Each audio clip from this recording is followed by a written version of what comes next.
नमस्कार, STV में आपका स्वागत है। आप देख रहे हैं स्वदेश का टाइम्स। जुड़े रहिए हमारे साथ। आपको दिखाते हैं उत्तर प्रदेश से कुछ खास खबरों की झलक। देश में उभरती हुई एक नई राजनीतिक पार्टी सामने आई। इस पार्टी का नाम वैदिक समाजवादी पार्टी है, जहां सनातन और वैदिक दोनों में अंतर स्पष्ट करते हुए दोनों को एक बताया गया है। साथ ही इस पार्टी का उद्देश्य वैदिक काल की ओर पुनः ले जाने का है, जो पूर्व में वैदिक व्यवस्था थी। उसी परंपरा को आगे बढ़ाने और लोगों को जागरूक करने के लिए इस पार्टी का गठन किया गया। पार्टी के संस्थापक आर्य संदीप त्रिवेदी ने बताया कि पार्टी की स्थापना 2023 में की गई थी और धीरे धीरे लोगों तक बात पहुंचाई गई, लेकिन जो पार्टी का उद्देश्य और नियत है उस पर कुछ लोगों ने राजनीतिक पार्टी समझकर दाखिला तो ले लिया, लेकिन पार्टी के उद्देश्यों को पूरा न कर सके और अन्य राजनीति दलों की तरह इस पार्टी में भी भेदभाव, जातिपात, कूटनीति व अन्य दोषयुक्त विचारधारा रखने लगे, जिस कारण से पार्टी की सभी कमेटियों को भंग कर नए सिरे से आध्यात्मिक, धार्मिक और देशहित, जनहित के विचारधारा रखने वाले लोगों की सूची बनाई गई है और सभी पदों पर बहुत जल्द ही जिम्मेदारियां दी जाएगी। जुड़े रहिए हमारे साथ, आपको ले चलते हैं वैदिक समाजवादी पार्टी की ओर और 2027 के चुनाव से पहले देखते हैं कि वैदिक समाजवादी पार्टी क्या कुछ करना चाहती है। STV में आपका स्वागत है। इस वक्त हम लखनऊ आर्य प्रतिनिधि सभा में मौजूद हैं और हमारे साथ यहाँ पर वैदिक समाजवादी पार्टी के कुछ पदाधिकारी मौजूद हैं। हम उनसे बात करेंगे कि जिस तरीके से अभी 2027 का चुनाव आ रहा और वैदिक समाजवादी पार्टी किन किन तरीके से, किन किन मुद्दों पे काम करेगी और कैसे काम करेगी। तो यहाँ पर जो पदाधिकारी मौजूद हैं, हम उनसे बात करेंगे। हमारे साथ वैदिक समाजवादी पार्टी के संस्थापक आर्य संदीप त्रिवेदी जी मौजूद हैं। संदीप जी, आपका हमारे चैनल में बहुत बहुत, आपका भी बहुत बहुत स्वागत। मैं आर्य संदीप त्रिवेदी, वैदिक समाजवादी पार्टी संस्थापक। जो हमने पिछली बार जो है अपनी पार्टी किन्हीं कारणों से भंग की गई थी, तो हमें नई कार्यकारिणी आज बनाई गई। उसके बारे में विचार विमर्श किया गया और जो पदाधिकारी ने भी अपने अपने विचार रखे। वो अब इसके बाद संदीप जी, ये बताइए कि जिस तरीके से आपने पार्टी का राष्ट्रीय कमेटी को भंग किया था, आज आपने गठन किया है, तो इसमें जो पदाधिकारी हैं उनको जिम्मेदारियां कब तक देंगे? अब ये है, अगली बार हम जैसे 15 दिन के अंदर अंदर उनको सबको पदाधिकारी भी बनाया जाएगा और पदों के दायित्व देकर उनको आगे इसके लिए चलने का कार्रवाई की जाएगी। तो जो 2027 का चुनाव आ रहा है, उसमें आपकी पार्टी किस तरीके से भागीदारी लेगी? जितने भी हमने पदाधिकारी बनाए हैं वो अपना अपना दायित्व निभाएंगे और ज़्यादा से ज़्यादा हमारी यूपी की राजधानी लखनऊ में और सब जगह अपने प्रत्याशी उतारे जाएंगे, ताकि हमारा एक वैदिक प्रचार भी हो और हमारा देश पुनः आर्यवर्त बने। ये हमारी तमन्ना है। बहुत बहुत धन्यवाद। देखिए, यहाँ पर जो वैदिक समाजवादी पार्टी के पदाधिकारी मौजूद हैं, सर अपना परिचय दे दें। मेरा नाम प्रहलाद शास्त्री, मैं वृंदावन से हूँ और अभी हमारे जो है आर्य संदीप जी हमसे मिले और उन्होंने वैदिक समाजवादी पार्टी के विषय में कुछ चर्चाएं की, तो बड़ा अच्छा कार्य कर रहे हैं। वैदिक समाजवादी पार्टी निश्चित रूप से देश में अच्छा ही करेगी, क्योंकि वैदिक है, जिसका नाम ही वैदिक है, तो निश्चित रूप से जो वैदिक आ गया तो फिर अच्छा ही अच्छा है और होना भी चाहिए। अभी वर्तमान की अगर बात करी जाए तो वैदिक को लोग भूल चुके हैं और सनातन और वैदिक में अंतर लिया है, उसमें क्या? सनातन और वैदिक एक ही है, जो सत्य है, जिसका आरंभ सदा से है और जो खत्म नहीं है, जिसका मतलब सनातन का अपने आप में जो सदा से है और लास्ट तक रहेगा वो सनातन है, और वैदिक ही सनातन है, दोनों में कोई अंतर नहीं है। इसीलिए हम कहते हैं सत्य सनातन वैदिक धर्म की जय। नहीं, आपकी बात ठीक है, लेकिन जो इस वक्त जनता के दिमाग में जो घूम रहा, जो कि अशिक्षित हैं या जो धर्म के बारे में ठीक से नहीं जानते, उन्होंने दो पार्ट कर दिए, एक सनातन एक वैदिक, जो कि सनातन को बढ़ावा दे रहे हैं और वैदिक को पीछे कर रहे हैं। कहीं न कहीं उन लोगों के अंदर अभी शिक्षा का अभाव कह सकते हैं या जिस जानकारी का अभाव कह सकते हैं, जो कि वैदिक को और सनातन को अलग समझ रहे हैं। ऐसा है नहीं, वैदिक सनातन एक ही है और हम सब वैदिक ही हैं। जब सृष्टि की उत्पत्ति हुई, जब से ही वैदिक धर्म हमारा चला आ रहा है और वही सनातन है। तो हम लोगों के अंदर कहीं ना कहीं भ्रम हो सकता है किसी पार्टी विशेष के रूप में या किसी व्यक्ति विशेष ने कोई अलग प्रोसेस से समझाया हो, लेकिन दोनों चीज़ एक ही हैं। जहां पर मंत्रों की बात करी जाती है, जो वेदों से मंत्र लिए जाते हैं, वहीं अगर सनातनी बात करते हैं, जो कि मंदिरों में बैठे हैं, जो कर्मकांडी हैं, जो मूर्ति पूजा कर रहे हैं, वो वही मंत्र वेदों से लेते हैं, लेकिन वहां पर कहते हैं कि जो जैसे आर्य समाज है, आर्य समाज के लोग जो है वो पाखंडी हैं, वो लोग उनको कुछ पता नहीं है और वो नहीं करते हैं, तो उसकी बुराई करते हैं। आखिरकार ऐसा क्या? देखिए, वेद सबका एक है और वेद सब एक जैसे ही हैं, और वेदों में जो ऋषियों ने लिखा है, जो परमात्मा की वाणी वेद है, वो एक जैसी है। हाँ, बीच कालखंड में जो अपने शास्त्र थे उनमें कुछ जो है लोगों ने अपने धनोपार्जन के लिए उसमें जो है उन लोगों ने मिलावट की, और वही मिलावट का दुरुपयोग जो आज वो कर रहे हैं या उससे दुष्प्रचार फैल रहा है, उसके कारण आर्य समाज ही सत्य बोलता है। और आर्य समाज कहता भी है कि सत्य को स्वीकार करना, असत्य को छोड़ना, इसमें उदित रहना चाहिए। स्वामी जी के नियम में भी आता है। तो ये स्थिति है, उन लोगों को परेशानी होती है आर्य समाजियों से, क्योंकि आर्य समाज सत्य कहने वाला है, सत्य का पक्ष रखने वाला है, तो वो सत्य को सुनना और सत्य को सहना स्वीकार नहीं करते हैं, क्योंकि उनको धनोपार्जन के लिए कुछ ऐसी चीजें उसमें मिला देते हैं जिससे लोग मूर्ख बने रहें और उनका अपना कार्य चलता रहे।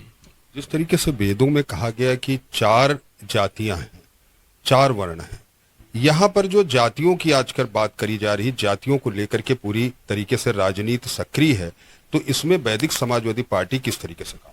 देखिए, जाति का तो अपने आर्यावर्त में कभी रहा ही नहीं। हमारे यहाँ वर्ण व्यवस्था थी, और वर्ण व्यवस्था शिक्षा के आधार पर थी। जो शिक्षित है वो ब्राह्मण है, जिसके अंदर बल है वो क्षत्रिय है, जो लालन पालन करता है वो वैश्य है, और जो सेवा कार्य करता है वो शूद्र है। तो ये वर्ण व्यवस्था कर्म के आधार पर ही थी। हम लोग जब जन्म से आते हैं उस समय हमारा कोई वर्ण नहीं होता, लेकिन जब गुरुकुल में जब पहुंचते हैं तो द्विज कहलाता है। जब गुरुकुल में बच्चा अध्ययन करता है, वहाँ उसको ये निश्चित किया जाता है कि ये किस वर्ण में जाएगा, क्योंकि वहाँ शिक्षा का कार्य होता है, वहाँ बच्चे की क्वालिटी का पता चलता है। तो देखो, वर्ण व्यवस्था हमारी बिल्कुल वैदिक थी और वैदिक है, और समाजवादी जो वैदिक समाजवादी पार्टी हमारी है, और वो निश्चित रूप से वैदिक काल की चीज़ों को ही लेके चल रही है, और उनका उद्देश्य यही है कि वैदिक जो काल था अपना, या वैदिक जो परंपरा थी, उसे हम आगे लेके जाएंगे। और निश्चित रूप से वैदिक समाजवादी पार्टी पूरे प्रदेश भर में, न बल्कि देश में, जो वैदिक काल का जो स्वरूप है या वैदिक सिद्धांतों का स्वरूप है, वो पहुंचाएगी।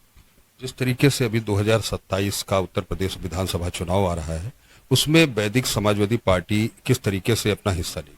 वैदिक समाजवादी पार्टी चूंकि नई पार्टी है और थोड़ा समय जरूर लगेगा, 27 में हम लोग निश्चित रूप से अपने कैंडिडेट उतारेंगे।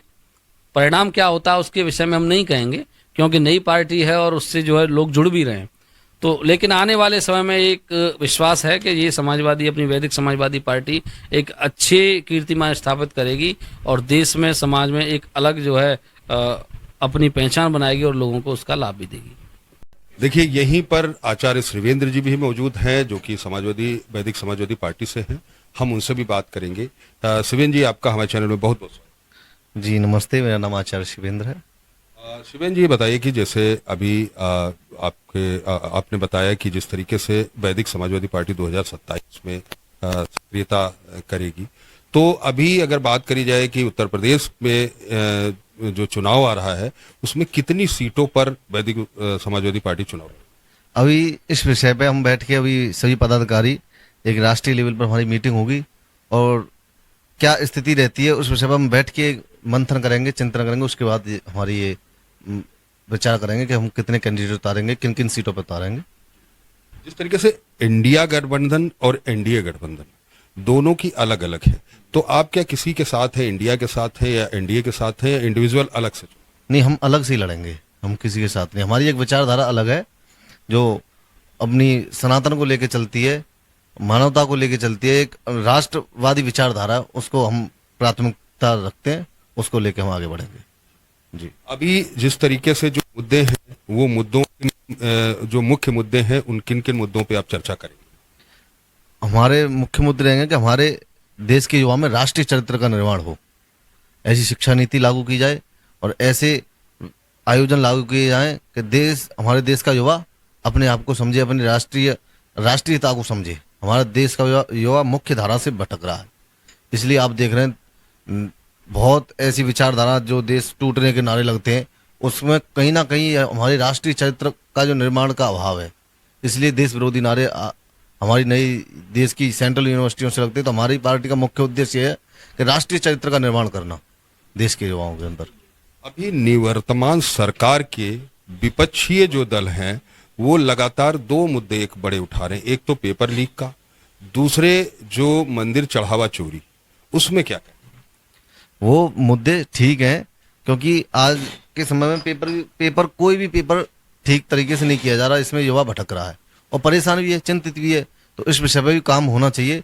हम इस विषय को मुख्य वो रखते हैं, युवाओं को महत्वपूर्ण लेके हम चलते हैं, क्योंकि देश की नींव और देश की रीढ़ की हड्डी, एक राष्ट्र की रीढ़ की हड्डी युवा पीढ़ी होती है। अगर वही भटक जाए अपने पथ से तो राष्ट्र को गर्त में जाने में ज्यादा दिन नहीं लगते। इसलिए हम युवाओं के जो महत्वपूर्ण मुद्दे हैं उनको लेके आगे बढ़ेंगे। अमित चंद शास्त्री जी हैं जो कि यहाँ हरदोई से आए हुए हैं और लखनऊ आर्य प्रतिनिधि सभा में मौजूद हैं। हम इनसे बात करेंगे। आपका बहुत बहुत धन्यवाद जो आपने मुझे वैदिक और सनातन के बारे में अभी आपने प्रश्न किया था कि वैदिक और सनातन में क्या अंतर है। सनातन और वैदिक में ये जानना है कि आज वैदिक नहीं अवैदिक युग चल रहा है, आंधी आ रही है। मैं गीत के माध्यम से आपके सामने पूरी बात स्पष्ट रूप में कहूँगा और आप जो कोई समझेगा एक ही गीत के बारे में जान जाएगा कि सनातन क्या, वैदिक क्या है, सनातन क्या है और आज सनातन किस नदी में बह रहा है। जो अवैदिक नदी में बह रहा है और वो अपने को सनातन कहता है। सनातन वही आदिकाल सृष्टि से 1,96,08,53,000 युग से 27 वर्ष पहले की बात है। लेकिन आज कुछ दिन पहले महाभारत के बाद जो हमारी दुर्दशा हुई, अवैदिक युग आ गया मैं कहता हूँ, तो उस अवैदिक युग में आज जो आंधी आई, नाना प्रकार के मत मतांतर संप्रदाय जो बने, लोगों को बांटा, तो उससे आज समाज वही ग्रसित है।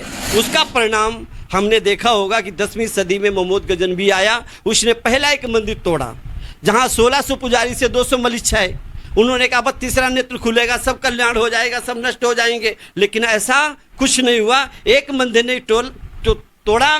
कहते हैं जो रक्त रंजित इतिहास पढ़ेंगे तो यहाँ 16,000 से अधिक मंदिर तोड़ेंगे और संपत्ति लूटी गई। आज एक घटना और है तो हम उस घटना क्यों नहीं ले जाना चाह रहे। गीत के माध्यम से सीधी सीधी बात कहता हूँ।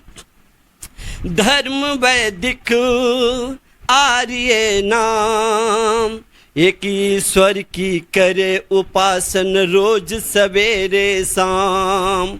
धर्म वैदिक चराचर जग का स्वामी, जगत का पिता एक है। चराचर जग का स्वामी, जगत का पिता एक है। सबके शुभ अशुभ कर्म का जिसे पूरा विवेक है।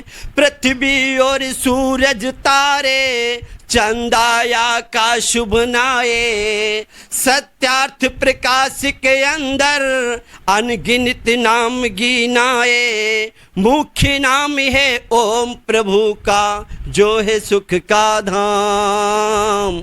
धर्म वैदिक आर्य नाम। हमारा वेद में केवल प्रभु का मुख्य नाम क्या है? एक ओम है।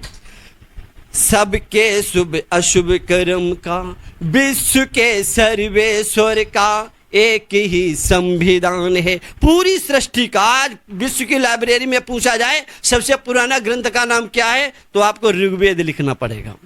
विश्व के सर्वेश्वर का एक ही संविधान है। अग्नि वायु आदित्य अंगिरा ने दे दिया था ज्ञान। ज्ञान ऋग्वेद के अंदर यजुर में कर्म प्रधान। उपासना का साम वेद है, अथर्व में विज्ञान। सबसे पहले वेद की रचना माने जगत तमाम। धर्म वैदिक आर्य नाम, एक ईश्वर की करे उपासन रोज सवेरे शाम। धर्म वैदिक। लोग कहते हैं कि यार विदेश से आए, लेकिन ऐसा नहीं है। जब प्राचीन ग्रंथ पढ़ेंगे तो आर्यावर्त किसे कहा गया? हिमालय से विंध्याचल अटक से ब्रह्मपुत्र तक इसका जो मध्य भाग है आर्यावर्त कहलाया। वेद अनुकूल जीवन बिताया श्रेष्ठ वही कहलाया। करता जो श्रेष्ठ कर्म है वही आर्य कहलाया। राम आर्य कहलाए थे अपने को राम कृष्ण भगवान। धर्म वैदिक आर्य नाम। आज हिंदू हिंदू कहते हैं, लेकिन रामायण में कहीं हिंदू शब्द मिलेगा, महाभारत में कहीं हिंदू शब्द मिलेगा, लेकिन आर्य जरूर मिलेगा। आर्यपुत्र आर्यपुत्र। तो इसीलिए पता चलता है कि हमारा वैदिक सनातन जो वेदों में जो व्यवस्था है वो यहाँ हिंदू की नहीं आर्य की है। लेकिन इसीलिए हम आज उससे दूर हो रहे हैं। तो आप स्पष्ट कर सकते हैं ये अवैदिक है कि वैदिक है। तो फिर और अंतिम कड़ी में क्या कहा? महाभारत के फूट से भारत का भाग्य फूटा।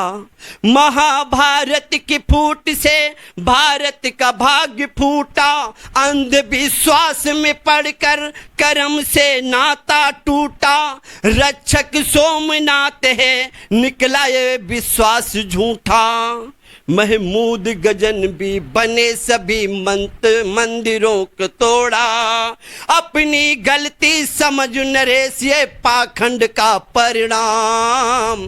धर्म वैदिक आर्य नाम। एक ईश्वर की करे उपासन रोज सवेरे शाम। धर्म वैदिक आर्य नाम। अगर सनातन रामकृष्ण को मानते हैं तो आप सीधी वैदिक में जाएंगे। और महाभारत के बाद जो यहाँ पर विघटन हुआ, नाना प्रकार के मतांतर आए, जैसे जैन मत आए, बौद्ध मत आए, और कहते हैं मुसलमान आए, ईसाई आए। इन्होंने न जाने कितने हमारे ग्रंथों में दूषित मिलाया और कहाँ नाना प्रकार की आज जो मूर्तिवाद चल रहा है, जबकि हम एक ईश्वर के उपासक थे। चाहे हमारे दर्शनों को आप पढ़ें, जब महर्षि पतंजलि को पढ़ेंगे तो पता चल जाएगा कि हमारा क्या जमाना था, क्या हमारा लक्ष्य था। आज हम दर्शनों को भूल गए, हम आज वेदों को भूल गए। और वेदों की कोई गलत बात कहते हैं वेदों में लिखी है तो महर्षि स्वामी दयानंद ने कहा था तुम सब गलत कहते हो, वेदों में ऐसा नहीं है। तुमने न जाने कितने लोगों को भटका दिया रास्ते से। तो महर्षि स्वामी दयानंद सरस्वती जी ने आकर के, मैं तो कहता हूं महाभारत के बाद, राम और कृष्ण के बाद अगर कोई दूसरा महापुरुष हुआ है तो महर्षि स्वामी दयानंद सरस्वती जी ने यहाँ पर हमें वेद मार्ग से जोड़ा, वैदिक सनातन से हमें जोड़ा। और जो यहाँ सनातन बना हुआ था वेद विहीन था, कहते वेद शंकासुर लेके गए, तो दयानंद कहने शंकासुर नहीं, वेद लेकर के मैं आ गया हूँ। इसीलिए वेदों वाला दयानंद कहा जाता है। वेदों में जो आज की जो नाना प्रकार की पूजा पद्धति, नाना प्रकार की आज गुरडम, नाना प्रकार के आज भगवान भारत में आ गए। इससे क्या होता है, नाना प्रकार के भगवानों के द्वारा आज कुछ तो भगवान 100 से ऊपर भगवान जेल के अंदर हैं, और कुछ यहाँ पर अभी खोल रहे हैं, लेकिन जिनकी पोल पट्टी खुलती है वो सब जेल की सलाखों में जाते हैं। और याद रखना, सन्यासी वही होता है, वेद में कहा है, जो सुबह 3 बजे उठकर योगा अभ्यास करता है और वेदों पर चर्चा और कहीं जात पात छुआछूत पक्षपात की बात नहीं करता है, वही वैदिक है। और जो यहाँ पर जो अपने सनातन कहते हैं वो सनातन को जानते ही नहीं है। सनातन वैदिक एक बात है, और जो अवैदिक बातें यहाँ लोग कर करके समाज को टुकड़ों टुकड़ों बांट करके उसका खामियाजा देश ने भुगता, आज फिर भुगत रहा है। और इसीलिए हम यही प्रार्थना करते हैं कि वेदों की ओर लौट चलें। वेदों में जो आज जिसे सनातन कहते हैं वो ऐसा कहीं नहीं है। वेदों की दुहाई भले वो झूठी दे रहे हैं। महर्षि स्वामी दयानंद सरस्वती जी ने कहा था, जब हमारा देश गुलाम था, उन्होंने कहा सोने के पिंजड़े में बंद करके तोते को उसके अनुकूल स्वादिष्ट भोजन दिया जाए, लेकिन स्वच्छंद आकाश उड़ने में जो सुख मिलता है वो सोने का पिंडा नहीं दे सकता है। हे रामकृष्ण के वंशजों, तुम आओ स्वतंत्रता का आनंद भोगो। और कहते एवरेस्ट की चोटी पर खड़े होकर के महर्षि स्वामी दयानंद जी ने युवाओं को हुंकार दिया था कि ऋषि के बचनों का असर था, हर एक बना सेनानी, और देश की स्वतंत्रता के लिए सबने मर मिटने की ठानी। बिस्मिल सुखदेव भगत सिंह आजाद ने कुर्बानी, भारत की वीरों सुन लो वीरों की अमर कहानी। ये वास्तविक देश हमारा वैदिक ही है। और आज जब शास्त्रार्थ की बात आ जाएगी तो जितने मतांतर संप्रदाय सब किनारे कर जाते हैं। आज समाज का योद्धा खड़े होकर के सबके प्रश्नों का उत्तर देना चाहता। चाहे ईसाई आ जाए, चाहे मुसलमान आ जाए, चाहे कोई भी आ जाए, उनका उत्तर कहते हैं कि 14 तोपों वाली पिस्तौल महर्षि स्वामी दयानंद सरस्वती ने दी है, जिसके आगे कहते हैं आजादी से पहले, आज भले उसे सनातन नकार रहे हैं, जब यहाँ पर मुस्लिम मतलब लोग ईसाई मुसलमान बन रहे थे, तब स्वामी दयानंद जी ने सत्ता प्रकाश जैसी तोप दी और कहा कि जब कभी इसमें आ जाए तो आप देख लेना ये क्या है ग्रंथ, आज हमें उसे पढ़ना चाहिए। बड़े बड़े नास्तिक लोगों ने इस ग्रंथ को पढ़कर के आस्तिक बनकर अपना सर्वस्व न्यौछावर किया। तो मैं दयानंद का सिपाही बना हूं और दयानंद के काम करने के लिए निकला हूं, और यही सनातन और वैदिक एक ही चीज है। लेकिन जो लोग समझ रहे हैं हम सनातन, वो सनातन नहीं है, वो अवैदिक लोग हैं, वो नाना 200-300 वर्ष पहले से बने हुए नाना प्रकार की पूजा पद्धति से भटके हुए हैं। मैं आप सभी का बहुत बहुत धन्यवाद देता हूं।